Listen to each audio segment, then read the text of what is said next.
ಇಡೀ ದೇಶದಲ್ಲಿ ಹೆಮ್ಮೆ ಪಡುವಂಥ ಕಾರ್ಯಕ್ರಮವನ್ನು ಇಲ್ಲಿ ನಮ್ಮ ಬೆಂಗಳೂರಲ್ಲಿ ಆಯೋಜನೆ ಮಾಡಿ ಈ ಫಿಲ್ಮ್ ಫೆಸ್ಟಿವಲ್ಲು ಇಡೀ ನಾಡಿಗೆ ಮಾದರಿಯಾದಂಥ ಫಿಲ್ಮ್ ಫೆಸ್ಟಿವಲ್ ಆಗ್ತಿದೆ ಅನ್ನೋದರಲ್ಲಿ ಎರಡು ಮಾತುಗಳಿಲ್ಲ.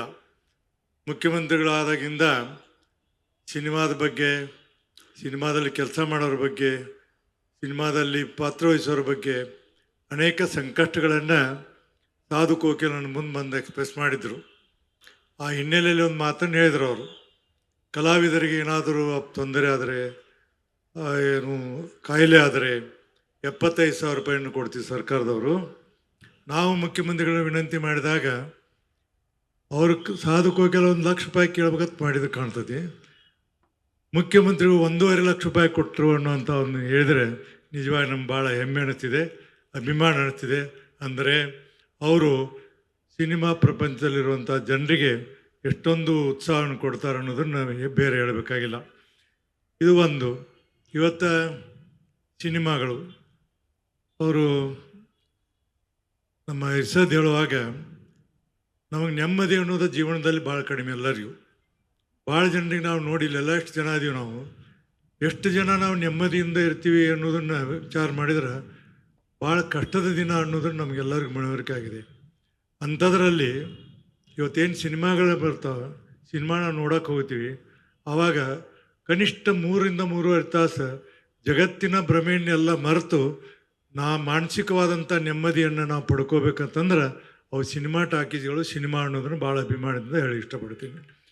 ಈ ಹಿನ್ನೆಲೆಯಲ್ಲಿ ಇವತ್ತು ಮೊಬೈಲು, ಟಿ ವಿ ಇವೆಲ್ಲ ಬಂದಾವೆ. ಇವೆಲ್ಲ ನೋಡ್ಬೋದು. ನಮ್ಮ ಬೆಂಗಳೂರಲ್ಲಿ ಸುಮಾರು ಸಿನಿಮಾ ಟಾಕೀಸ್ಗಳಿದ್ದವು. ಬರ್ತಾ ಬರ್ತಾ ಸಿನಿಮಾ ಅಲ್ಲಿ ನಡೆಯಲ್ದೆ ಅರ್ಧಕ್ಕೆ ಅವನ್ನೆಲ್ಲ ಥಿಯೇಟ್ರ್ಗಳನ್ನು ಕೆಡೆದು ಕಾಂಪ್ಲೆಕ್ಸನ್ನು ಕಟ್ಟುವಂಥ ಕೆಲಸಗಳನ್ನು ನೀವು ನೋಡ್ತೀರಿ, ಇಷ್ಟೆಲ್ಲ ಮಾಡಿದ್ದೀರಿ. ಈ ಹಿನ್ನೆಲೆಯಲ್ಲಿ ನಾವು ಹೇಳಿದೆವು, ನಾವೆಲ್ಲ ಸಣ್ಣವರಿದ್ದೀವಿ. ಬಿ ಆರ್ ಪಂತೂಲ್ ಅವ್ರದ್ದೊಂದು ಸ್ಕೂಲ್ ಮಾಸ್ಟರ್ ಅಂತ ಒಂದು ಸಿನಿಮಾ ಬಂದಿತ್ತು. ಆ ಸಿನಿಮಾವನ್ನು ನೋಡಿದವರು ಒಬ್ಬರು ಸಹಿತ ಕಣ್ಣೀರು ಹಾಕದೆ ಹೋಗಿಲ್ಲ. ಅಷ್ಟೊಂದು ಉತ್ತಮವಾದಂಥ ಸಿನಿಮಾವನ್ನು ಮಾಡ್ತಿದ್ರು. ನಮ್ಮ ರಾಜ್ಕುಮಾರ್ ಅವರು ಭಾಗವಹಿಸಿದ ಬಂಗಾರ ಮನುಷ್ಯ, ನಾವೆಲ್ಲ ಕಾಲೇಜ್ ಸ್ಟೂಡೆಂಟ್ ಇದ್ದೆವು. ನಿಮಗೆ ಹೇಳಿದರೆ ವಿಚಿತ್ರ ಅನ್ನಿಸ್ಬೋದು. 11 ಸಾರಿ ಆ ಸಿನಿಮಾ ನೋಡಿದ್ದು ನಾನು. 11 ಸಾರಿ, ಒಂದು ಸಾರಿ ಅಲ್ಲ, 11 ಸಾರಿ. ಇವತ್ತು ಟಾಕೀಸ್ಗಳು ಮಾಯ ಆಗ್ತವೆ, ಸಿನಿಮಾಗಳು ನಡೆಯೋದಿಲ್ಲ, ಸಿನಿಮಾ ಮಾಡಿದವ್ರು ಲಾಸ್ ಹಾಕ್ಕಾರ. ಇಂಥ ಎಲ್ಲ ವಿಚಾರವನ್ನು ನೀವು ಏನು ನಾಳೆ ನಾಡ್ದು 3-4 ದಿವಸಕ್ಕೆ ಮಾಡ್ತೀರಿ. ಕೇವಲ ಸಿನಿಮಾಗಳನ್ನು ಪ್ರದರ್ಶನ ಮಾಡೋದ್ರ ಕೂಡ ಸಿನಿಮಾದಲ್ಲಿರುವಂಥ, ಸಿನಿಮಾದಲ್ಲಿ ಕೆಲಸ ಮಾಡುತ್ತಿರುವಂಥ, ಸಿನಿಮಾದಲ್ಲಿರುವಂಥ ಆ್ಯಕ್ಟ್ರಸ್ಸು ಬೇರೆ ಬೇರೆಯವ್ರಿಗೆ ಏನೇನು ಸಮಸ್ಯೆಗಳದಾವೆ, ಯಾಕೆ ಇನ್ನೂ ಅಲ್ಲಿಗೆ ಸಿನಿಮಾ ನಮ್ಮ ರಾಜ್ಯದಲ್ಲಿ ಇನ್ನೂ ಹೆಚ್ಚು ಹೆಚ್ಚು ಸಿನಿಮಾಗಳು ಬರೋದಕ್ಕೆ ಸಮಸ್ಯೆಗಳದಾವೆ, ಇವನ್ನೆಲ್ಲವನ್ನು ಚರ್ಚೆ ಮಾಡಿ ಸರ್ಕಾರಕ್ಕೆ ನಿಮ್ಮಲ್ಲಿ ಇರುವಂಥ ನ್ಯೂನತೆಗಳನ್ನು, ತೊಂದರೆಗಳನ್ನು ಸರ್ಕಾರಕ್ಕೆ ಕೊಟ್ಟರೆ ಖಂಡಿತವಾಗಿ ಸರ್ಕಾರ ನಿಮ್ಮೆಲ್ಲರಿಗೆ ಸಹಾಯಕ್ಕೆ ಬರುವಂಥ ಕೆಲಸವನ್ನು ಮಾಡ್ತಿದೆ ಅನ್ನುವಂಥ ಭರವಸೆಯನ್ನು ನಾನು ಮುಖ್ಯಮಂತ್ರಿಗಳ ಪರವಾಗಿ ಹೇಳಲಿಕ್ಕೆ ಇಷ್ಟಪಡ್ತಿದ್ದೀನಿ. ಯಾಕೆ ಈ ಮಾತನ್ನು ಹೇಳ್ತಾ ನನಗೆ ಗೊತ್ತಿದೆ ಮುಖ್ಯಮಂತ್ರಿಗಳದು.